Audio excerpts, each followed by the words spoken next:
Hello. Welcome to my YouTube channel. Today's podcast is historical fiction story. This story is written by Nina Chyll. The Tree Surgeon's Dictionary.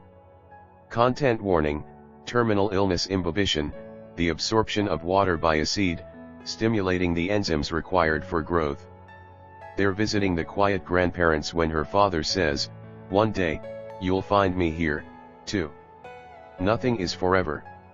His voice sounds like it's coming from under the ground, like he's already training her for what's to come. The girl is so small her feet dangle off the folding plastic bench.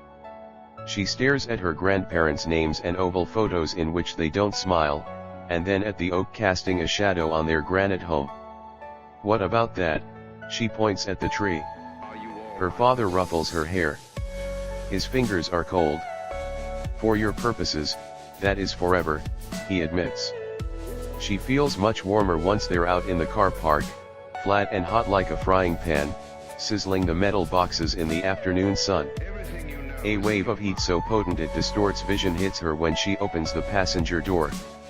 She dislikes how chilly it feels at the graveyard, as if the marble slabs radiate frost out to visitors on sunny days, just to remind them of what's in store. "Mama says you can be so morbid," the girl remembers out loud, fishing a lollipop out of the glove compartment, and her father laughs. "I think she means morbid." Germination, the emergence of a plant contained within a seed. If trees are forever, the girl reasons, then surely, they ought to plant one so that it remembers them, so that it's grateful for the gift of existence, so that it whispers of them when they're gone. Her mother shakes her head. "Well done," she whispers to her husband. "You're raising her some existential hippie without even trying." They collect rattling paper pouches from underneath an elm in the park. Her father tells her they contain seeds, and when they cut the bags open, tiny grains spill all over. She doesn't believe her father when he says one of those will grow tall and proud in their garden.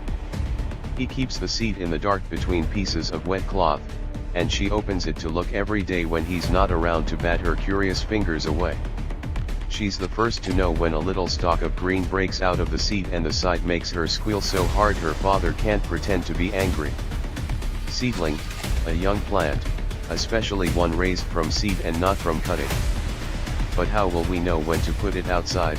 she asks, stroking the tiny leaves on the elm.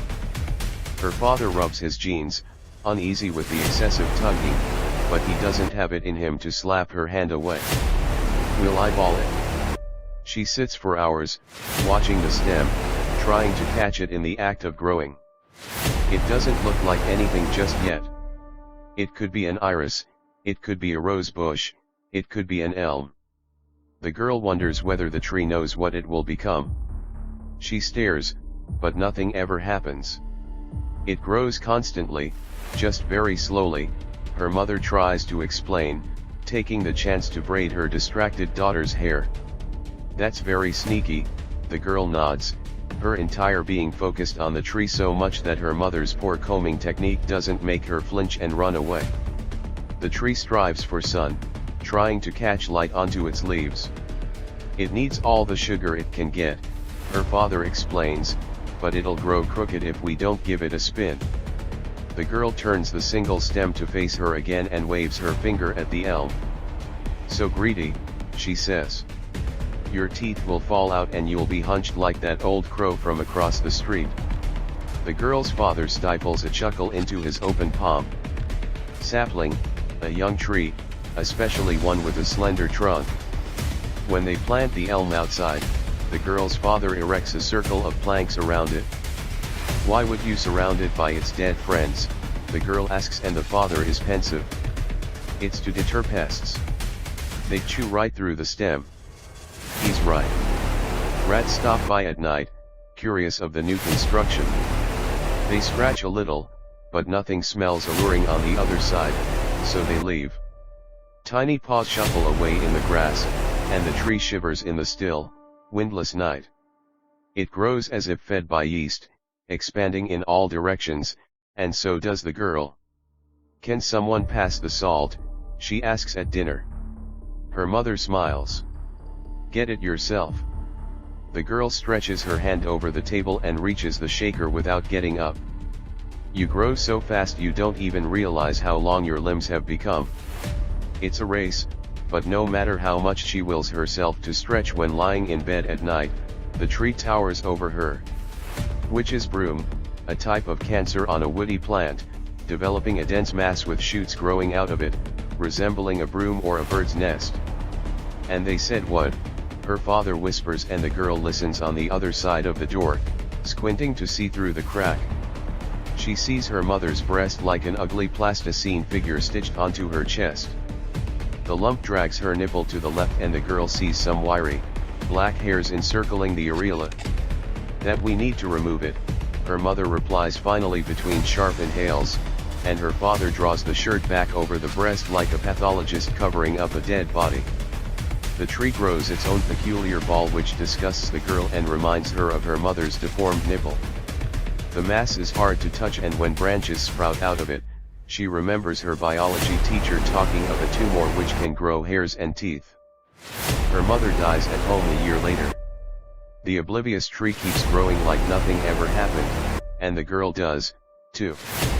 She now curls up in bed instead of spreading out, trying to remember what it was in her mother's soft belly when she was a little seed. Ulmus procera, a woody tree once popular in Britain, also known as the English elm. The sapling is a tree and the girl is a woman. The changes are as unnoticed as they're irrevocable. She can rest in the elm's leafy shadow away from the scorching sun, which dries her skin out like a crouton. Nobody asks her for ID when she goes to the shop to get a bottle of wine or cigarettes for her father. I hoped I'd be the first one to go, he tells her at the table they'd placed under the tree. You told me once Mum thought I was morbid. The woman nods. There's little to say. She sees wrinkles around her father's mouth. One autumn, his face wears different shades just like the leaves on the elm. It looks a little yellowed for a while, then flushes red, and at the end, it turns ashen. If she stepped on him like she does on the pile she rakes up from underneath the tree, he'd rustle, too. They put him to rest over his parents, and the oak is gone, a large stump like an amputated thumb sticking out of the ground. She stops by the groundskeeper's office. What happened to the oak? She asks. It got struck by lightning and the trunk split. We had to cut it down. She thinks she'll go home and tell her father he was wrong about trees, but she suddenly remembers she can't. She leaves the graveyard limping even though her legs don't hurt. Scoletus multistriatus, a species of bark beetle known for spreading the Dutch elm disease. Why she never married? She doesn't know. She saw her mother get eaten from the inside. By the end, she could swear she saw little tumors growing underneath her eyelids, pushing out like pinheads, but maybe it was just the exhaustion. That's why she doesn't sleep with men much, they ask too many questions. She's like a suspect in a case of neglect of her own life. No children, no ex-husband, no baggage. They're all tight on money with their alimony payments, always overdue, or mortgages they still keep up as part of their divorce settlements. She hates the mammography scanner, pinching and squeezing until her knees feel ready to give in. They find something, not anything major, but a round of chemotherapy would serve her right. It sounds like a diagnosis of a particularly bad cold. The doctor's voice is as milky and soft as his eyes, and she can't see any emotion through that veil. It's inherited, he explains. She was always a vulnerable specimen. She's fighting off nausea and combing her hair out, sat in the elm's speckled shadow, when she notices a withered branch. In the middle of summer, just like that, a big branch, drooping and ready to fall off just like her eyelashes. She shrugs it off, but soon, there's one more, and then another. The tree surgeon explains the mechanics to her, but once she hears the word terminal, she only listens with the tiniest part of her that's not panicked. Bark beetles, he continues, carry a certain species of fungus, and when they bore into the tree, they spread it. The tree tries to defend itself and blocks off nutrients to its branches, one by one. It's like a blood clot, but self-induced, he explains patiently. It's a real plague. The way it's going, we won't have any elms left in this country in a few years. She turns to him. She would raise her eyebrows if she had any. That's a bit apocalyptic, isn't it? He shrugs and takes her to the tree, where he scratches some bark off, and suddenly, they stare at intricate, vaguely symmetrical lines running along the trunk, looping in on themselves like footprints of some mad ant colony. See, it's like the tree's got gangrene. She runs her fingers on the smooth trunk. Now what? Do we just wait? He must hear the despair in her voice. She's barely standing, it's hot outside and she's sweating under the headscarf. No, he replies. I have to cut it down. She would sleep with him if he wanted to, she would drop off the clothes and lead him to bed, and she would do anything he asked for in there. She'd bat her eyelashes and flirt, but she can't, because she doesn't have those anymore, either. Please, she says.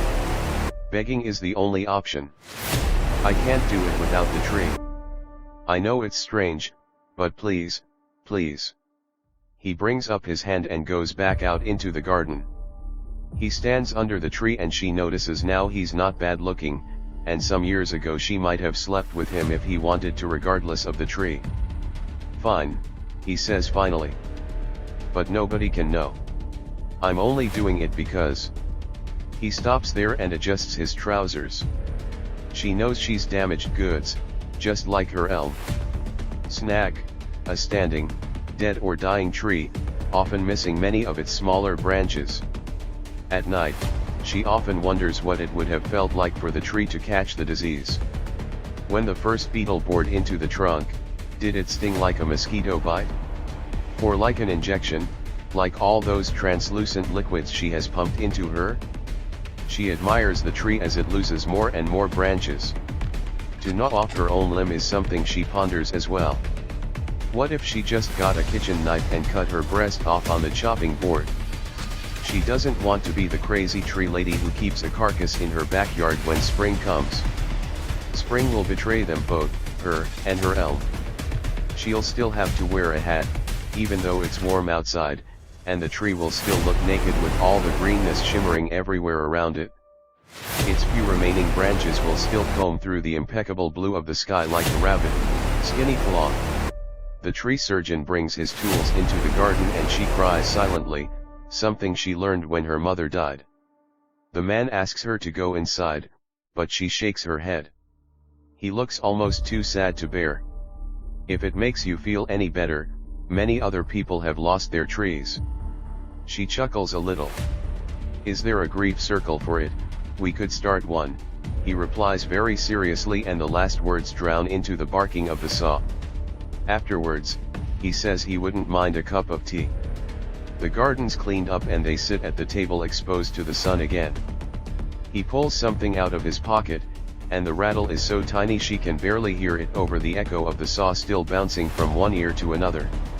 It's a brownish pouch. I found those under the tree. It's a miracle it still produced some. Her sobs audible this time and he lowers his voice. Do you know how to grow a tree from seed? He passes it to her across the table and she grabs the thin packet and shakes it like an ancient rattle toy. Yes, she whispers. I do.